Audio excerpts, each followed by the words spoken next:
Hello friends, welcome to Yas recipes. இன்றைக்கி நம்ம சேனலில் ஒரு சூப்பரான வெண்டைக்காய் பொரியல் தான் எப்படி செய்யறதுன்னு பார்க்க போகிறோம். பொடியெலாம் அரைச்சி செய்கிற இந்த வெண்டைக்காய் பொரியலோட டேஸ்ட் ரொம்பவே சூப்பராக இருக்கும். எப்படி செய்யறதுன்னு பார்க்கலாமா? ஃபர்ஸ்ட் பொடி அரைச்சிக்கலாம். அதுக்கு 4 ஸ்பூன் அளவுக்கு வறுத்த வேர்க்கடலை எடுத்திருக்கேன். இது வந்து 1/4 கப் அளவுக்கு வரும். 1 ஸ்பூன் எள்ளு சேர்த்துக்கலாம். கருப்பு எள்ளு, வெள்ளை எள்ளு எது வேணாலும் நீங்கள் சேர்த்துக்கலாம். 1/2 ஸ்பூன் சீரகம் சேர்த்துக்கோங்க.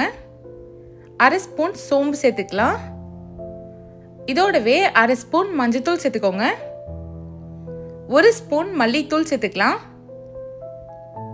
காரத்துக்கு 1 ஸ்பூன் தனி மிளகாத்தூள் சேர்த்துக்கோங்க. உங்கள் காரத்துக்கு ஏற்ற மாதிரி நீங்கள் சேர்த்துக்கோங்க. லாஸ்ட்டாக இதோட ஒரு 4 பல் அளவுக்கு பூண்டு சேர்த்துக்கலாம். இப்போ இதை நல்லா அரைச்சி எடுத்துக்கலாம்.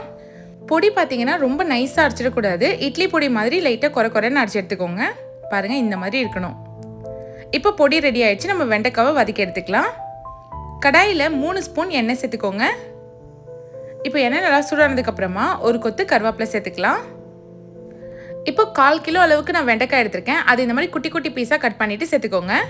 நீங்கள் வெண்டைக்காவை எந்த ஷேப்பில் வேணாலும் கட் பண்ணலாம். இந்த ஷேப்பில் கட் பண்ணிங்கன்னா கொஞ்சம் சீக்கிரமாக வதங்கிடும். நல்லா ஒரு 2 நிமிஷத்துக்கு எண்ணெயிலே வெண்டைக்காவை வதக்கி எடுத்துக்கலாம். இப்போ ஒரு மூடி போட்டு இது ஒரு 5 நிமிஷத்துக்கு மீடியம் ஃப்ளேமில் வேக வச்சு எடுத்துக்கோங்க. வெண்டைக்காய் பாருங்கள், நல்லா சூப்பராக வெந்துடுச்சு. அந்த வழுவழுப்பு தன்மையும் எதுவுமே இல்லை. நல்லா இந்த அளவுக்கு வந்ததுக்கு அப்புறமா தான் நம்ம பொடி சேர்க்கணும். இதுக்கு முன்னாடி நீங்கள் சேர்த்திங்கன்னா பிசு பிசுன்னு ஆகிடும். இப்போ பொடி சேர்த்துக்கலாம். நான் வந்து கரெக்டாக 4 ஸ்பூன் அளவுக்கு வந்திருக்கு எனக்கு. அந்த 4 ஸ்பூனுமே நான் சேர்த்துருக்கேன். 1 ஸ்பூன் உப்பு சேர்த்துக்கோங்க.